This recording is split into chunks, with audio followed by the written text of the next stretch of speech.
हर हर महादेव दोस्तों, trust and inspire YouTube channel में आपका स्वागत है। अकाल मृत्यु क्या है? गरुड़ पुराण के अनुसार यदि किसी व्यक्ति की मौत जहर पीकर, फांसी लगाकर, भूख से पीड़ित होकर, आग से जलने पर, किसी हिंसक प्राणी द्वारा जल में डूबने से, किसी दुर्घटना के कारण, किसी जहरीले सांप या किसी बिच्छू के काटने से या फिर आत्महत्या करने से होती है तो वह अकाल मृत्यु कहलाती है। अकाल मृत्यु वह स्थिति है जब शरीर नष्ट हो जाता है लेकिन आत्मा संसार में ही बनी रह जाती है। आप और हम देखते हैं कि आए दिन लोग सड़क दुर्घटना या फिर किसी आपदा का शिकार हो जाते हैं और अपनी जान गंवा बैठते हैं। ऐसी मौतों को धर्मशास्त्रों में अकाल मृत्यु का दर्जा दिया गया है। आइए जानते हैं अकाल मृत्यु किसे और क्यों होती है। एक अटल सच्चाई है कि इस धरती पर जिस भी प्राणी ने जन्म लिया है उसकी मौत होना तय है। यह एक ऐसा सच है जिसे बदला नहीं जा सकता। हम सभी जानते हैं कि पृथ्वी लोक में प्राणियों की संख्या इतनी है कि हर दिन किसी न किसी की मृत्यु होती रहती है और यह जरूरी भी है कि प्राचीन प्राणी जाएगा तो एक नए प्राणी का सृजन होगा। मृत्यु के बाद सब परमात्मा की शरण में जाते हैं, लेकिन यह सब पर लागू नहीं है। सीधी सी बात है कि हर प्राणी को मोक्ष प्राप्त नहीं होता। इनमें से कुछ ऐसे भी होते हैं जिनकी आत्मा सदियों तक पृथ्वी लोक में ही भटकती रहती है और इसका कारण है कि उनकी अकाल मृत्यु होना, यानी भगवान का दिया हुआ पूरा जीवन न जीना।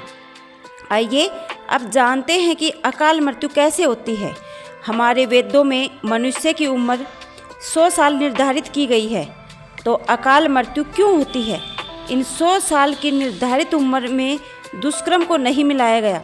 मतलब इंसान की मृत्यु तभी होती है जब उसके पास धर्म कार्यों के लिए शक्ति नहीं होती या फिर उसका शरीर उसे धर्म कार्य करने की इजाज़त नहीं देता, अर्थात वह धार्मिक कार्य करने के लायक नहीं रहता। इससे अलग जब कोई व्यक्ति अपनी इच्छा से धार्मिक कार्यों को त्याग देता है तो पृथ्वी पर उसके जीवन की अवधि कम हो जाती है।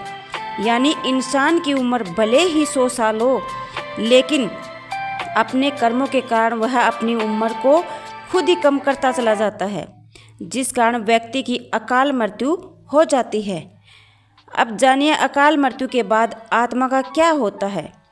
भगवान श्री विष्णु जी गरुड़ पुराण के माध्यम से बताते हैं कि मनुष्य के जीवन के 7 चक्कर निश्चित होते हैं।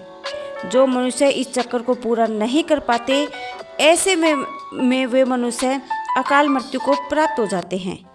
अचानक ही मृत्यु हो जाने की वजह से मनुष्य की मोह माया, इच्छा और तृष्णा बनी रहती है जो कभी पूरी नहीं हो पाती।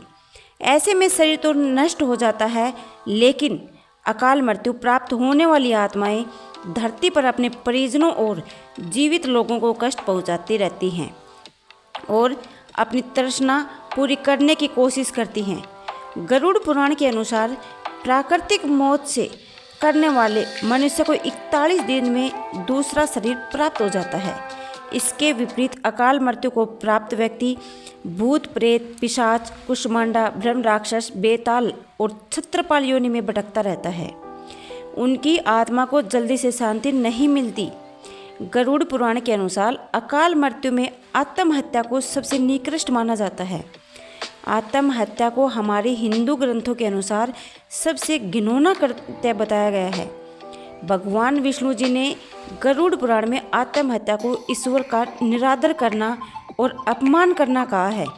भगवान हरि विष्णु जी कहते हैं कि आत्महत्या करने वाले मनुष्य की आत्मा पृथ्वी लोक पर तब तक भटकती रहती है जब तक कि वह प्रकृति द्वारा निर्धारित अपने जीवन चक्र को पूरा नहीं कर लेती। यह घोर कृत्य एक किस्म की सजा है। इस प्रकार के आत्मा को ना तो नरक लोक में जगह मिलती है और ना ही स्वर्ग लोक में। इस प्रकार की आत्मा को करने के बाद भी सबसे कष्टदायक स्थिति से गुजरना पड़ता है। यह आत्माएं अंधकार में तब तक भटकती रहती हैं जब तक कि उन आत्माओं का प्रकृति द्वारा निर्धारित जीवन चक्र पूरा नहीं हो जाता।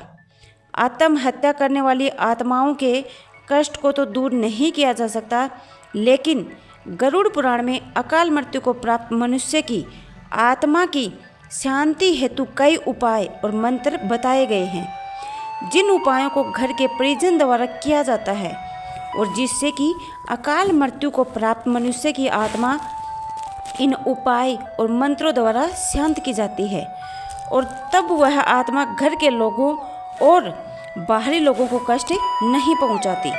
लेकिन आत्मा इन उपाय और मंत्र के द्वारा केवल शांत होती है, उसे मोक्ष की प्राप्ति नहीं होती जब तक उसका निर्धारित जीवन चक्र पूरा नहीं हो जाता। क्या है अकाल मृत्यु के संकेत अर्थात अकाल मृत्यु के लक्षण? नंबर 1, यदि किसी व्यक्ति को हरे या नीले रंग की मक्खियाँ जो गंदगी पर बैठती हैं मनुष्य को घेरने लगे और अधिकांश समय में ये मक्खियाँ व्यक्ति के आसपास ही रहने लगे, तो समझ लेना चाहिए कि व्यक्ति की आयु लंबी नहीं है। नंबर 2, जिस व्यक्ति की मृत्यु निकट हो तो उसको अपने आसपास कुछ सायों के मौजूद होने का एहसास होता है, जैसे बिना किसी के होते हुए भी अपना कोई प्रियजन समझकर आवाज़ देता हो। ऐसे व्यक्तियों को अपने पूर्वज, पितर और कई मृत व्यक्ति भी नजर आते रहते हैं। नंबर 3, समुद्र शास्त्र के अनुसार जब मृत्यु निकट आती है तो हथेली में मौजूद रेखाएं अस्पष्ट और इतनी हल्की दिखाई देने लगती हैं कि उसे देख पाना संभव नहीं होता, यानी कि व्यक्ति के हाथ से लकीरें मिटने लगती हैं। नंबर 4, जिन लोगों की मृत्यु निकट होती है वे अपनी छाया को भी खुद से अलग देखने लगते हैं। उनको ऐसा लगता है कि हमारी छाया हमसे अलग क्रियाकलाप कर रही है। नंबर 5, आयुर्वेद के अनुसार मृत्यु से पहले मानव शरीर से अजीब सी गंध आने लगती है। यह गंध किसी मुर्दे की गंध की तरह होती है, इसे मृत्यु गंध भी कहा जाता है। यह हृदय घात रोग इत्यादि मस्तिष्क आघात के कारण उत्पन्न होती है। तो समझो मृत्यु निकट है, यदि कोई रोग है तो उसे टालिए मत, समय रहते इलाज करवाइए। नंबर 6, जब कोई व्यक्ति सूर्य, चंद्रमा या अग्नि से उत्पन्न होने वाली रोशनी को भी नहीं देख पाता है तो ऐसा इंसान अभी कुछ महीने ही जीवित रहेगा, यानी कि उसकी उम्र कम है।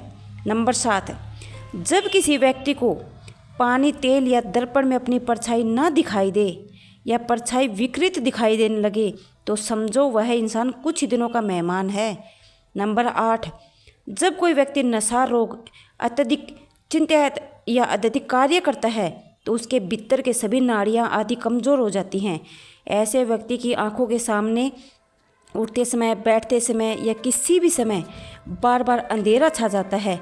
ऐसे व्यक्ति की भी मौत नज़दीक होती है।